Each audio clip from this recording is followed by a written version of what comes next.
What's good, YouTube? And welcome to the house. It's gonna be a great week for me. My fiance's taking the week off to move stuff in.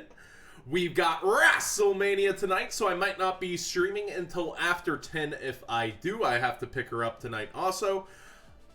But you're not here for that. You're here for market review. So let's go ahead and get into it.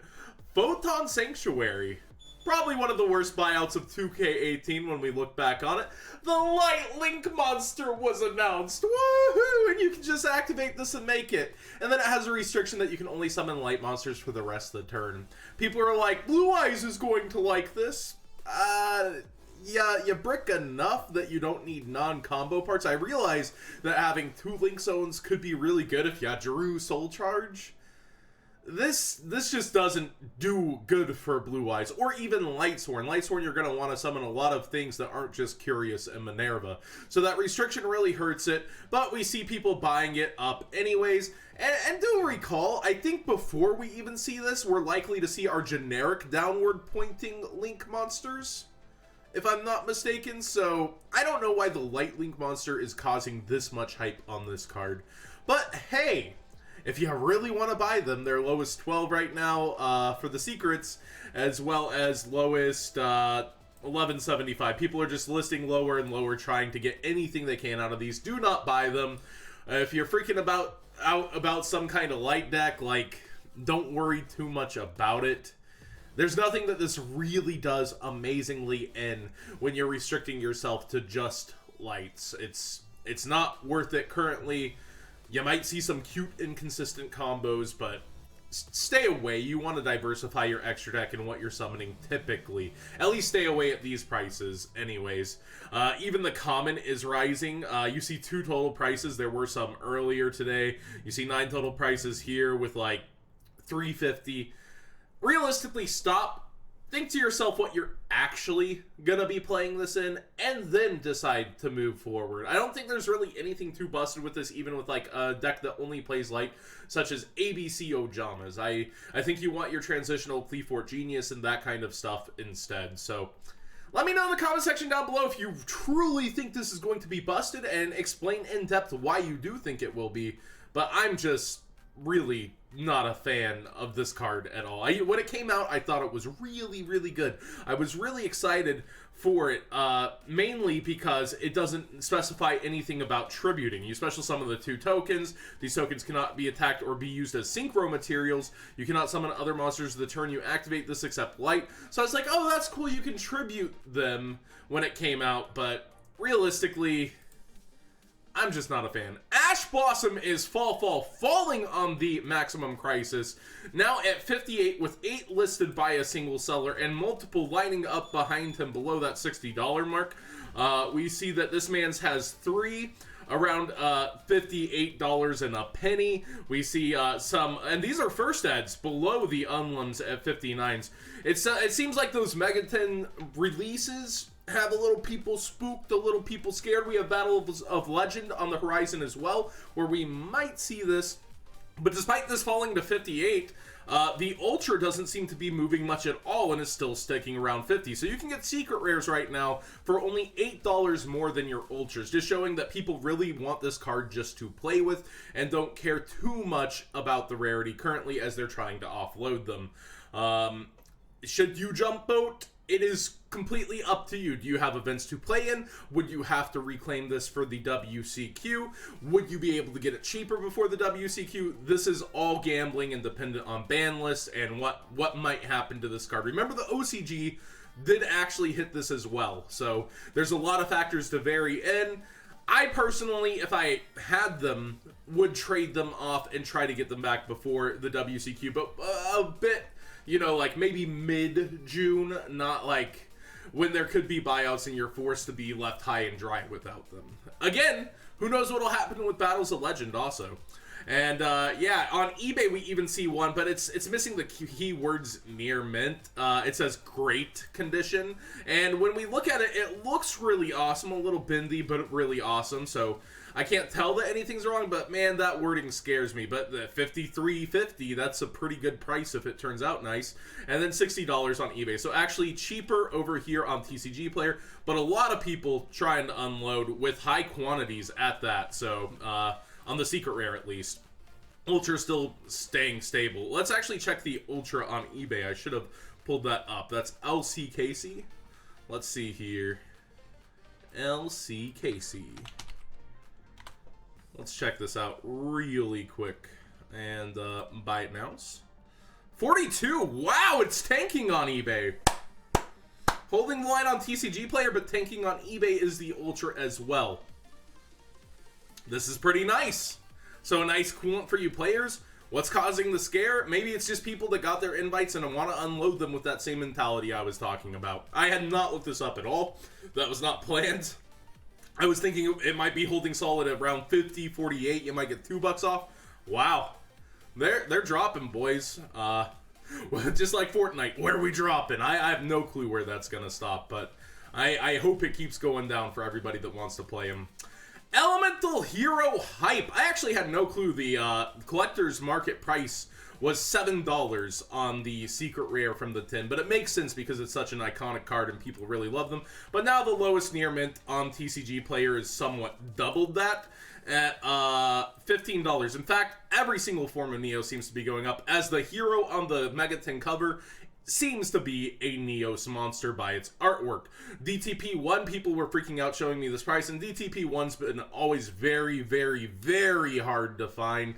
So the real price we're looking for is the regular DT01, which is actually up pretty high. Its market price was 1, and now it's at 12s. People will keep trying to offload these. I imagine it'll keep sinking down a little bit from the buyout, but at the same time, DT seems to be the hot commodity. People are really heading for DT cards as investments, but they always seem to fall back down over time and then respike and fall and respike. But every time they spike, they never really seem to fall back down to their original price. So I don't know that I see this falling down below 5 unless that card is just mega ass. Like, I think it'll probably be good, by the way. Konami described it doing everything in the world you want. And when we look up Elemental Hero Neos DT, we do get a bunch of aliases, and we get no English copies at all of our man. So, low sell market can be found on TCG Player unless you find an independent vendor willing to let them go for a little bit less. Heroes are just hyped all over the place right now, though. So let's go ahead and run through a few heroes. Shadow Mist is up, up, up. It's been going up. I know VCTRFS has been pointing this out before the tins even happened. So, like, good for you if you ended up getting them. And I think the deck, I don't know with the Neos, the deck, how, you know, it'll incorporate Lynx and Darklaw, but Darklaw has to basically appear in every hero deck that's meta viable, I feel like, currently. So Shadow Mist definitely hitting that trend, going up 850 over here, 750 over here.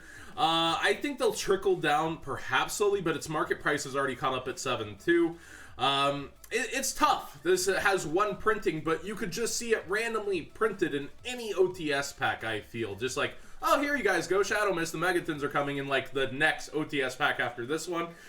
It's really, really hard when a card has one printing to predict what Konami will do with it. But when you mix playability with collectability, that name hero, people love heroes, prices tend to go up over time. That's just how it is. Now, a card that I would be suggesting right now that is pretty low compared to its market price is Vision Hero Vion. There's 81. This man has 81. So if you want your playset, they're going to be here for some time. Even though there's only 17 prices, we do have a lowest seller with a high quantity. This card is very, very good in heroes, and it's going to get you perhaps what you need in order to get your deck going. But remember, the new one is a contact fusion, which is why why a lot of people might not be going for this.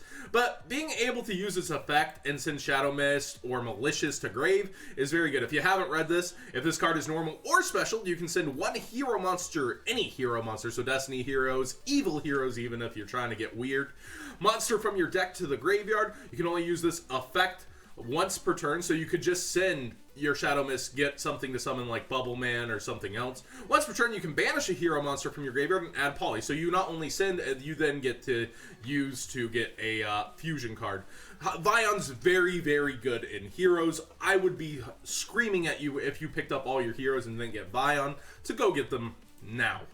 Sooner than later. Only 32 prices on eBay. Yes, there's some high quantity sellers which are kind of cooling it from being bought out. Like, nobody's gonna, I think, throw, you know, $240 at 81 Vions, but over time this will begin to creep as it gets naturally over time like bought out, in my opinion. Honest Neos. People have been asking me what I think about this card. It's still near its market price. I think it's always good at a one of, which is why people don't go for high quantities of these. If I recall, it had a lowish pull rate, which is part of why its price is so high, and it's its only printing.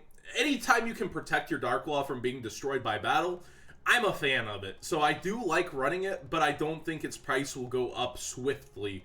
But if the deck is real, if a lot of people end up playing it, yes, I don't know that it'll take over like that. Since Kaijus are a thing, Dark Law's answered a lot easier these days. But at the same time, I do think if it gets representation, this will creep up over time as well. How much? Maybe not too much, but we'll see. I mean, it does have Neos in the name, depending on what that new fusion does. Masked Hero Dark Law ultis are far up to $50 versus a market price of $34. We've seen the spike a few times when it wasn't completely relevant. I don't know how to feel. I mean, I love highest rarity Dark Law. I just don't know how to feel about the price point. Will it be sticking? I don't know. I don't know if it'll be sticking at 50. I think we'll see multiple rewaves on the buyouts on him, though, because there's such a low quantity, and this has happened so many times. So I don't know how the market will recover here. I honestly don't. I feel like it should be going downwards, but at the same time, my feelings don't always get us there. I definitely feel like it could get hit multiple rewaves of buyouts and start sticking near a price like this. But I hope for anybody who wants it and somehow waited this long to get it, you know, I hope for your sake that it does go down. I feel like the players who truly stuck with this deck already have this card. And then, just looking at Millennium Pack, Left Arm Offering is up to 25 over here, and 22 on eBay. Similar wording earlier, and I don't like the look of that top left corner, but it's quote-unquote great condition or something in here. Excellent condition, but that does not describe near mint, and I do see a little corner ding. So past that 22, it's 25 on eBay. Also, just been creeping up over time. I think people think that nothing's gonna happen to 60 cards decks except good things on a future ban list. But Snow could always get hit, and we could see Grass go back to 2 or 3. We never know. Banning lists are purely speculatory. But I just want to say, I've pointed out multiple times that the Millennium Packs were decent investments, and now we see that booster boxes are basically out for them completely, at least on TCG Player. So if you find them around sealed, you might want to pick them up. Just something from your locals who maybe doesn't sell cards as often. I know they were originally dollar packs, so maybe you can get a deal from a locals. And something also to consider, a lot of the low cards just keep slowly, rising over time. This had a buyout at one point, but it's stuck up over time. There's actually a pretty good Trap Hole card, Trap Hole of Spikes, which is at 250 if you haven't read this card. When an opponent's monster that was normal or special summon this turn declares an attack, destroy the attacking monster, and if you do, inflict damage to your opponent equal to half that attack. It's kind of like a cheeky thing that you can search out. If Trap Tricks continues to get more support over time, this will get hyped multiple times again. And then we just see cards like Exodius, the Forbidden Lord, and just so many collector's cards in the sets with original alter arts that maybe one day will get bought out. Like, these are all things I think as a both a collector, somebody who loves the show, and then like sometimes playability will come into play also, that you'll want to have a lot of these. Like the fact that these arts haven't really been reprinted on these cards, you might want to have them over time. They're just so cheap to have, too. So many of this pack was open, but over time we could see it similar to... it's the closest thing to DB, like DR, Dark Revelations, Dark Beginnings, that we've seen in a long time. So, just my suggestion, you might want to pick those kinds of cards out of bulk and just keep them. Thanks for watching, everybody. How did you enjoy this market watch? I know we ran a little long. There was a lot to talk about within the market, within the metas, but I do appreciate you guys for being here today. Give it a thumbs up if you enjoyed it, and again, tell me if there's anything crazy I'm missing with this card, but I'm not gonna buy into that hype. It's too restrictive.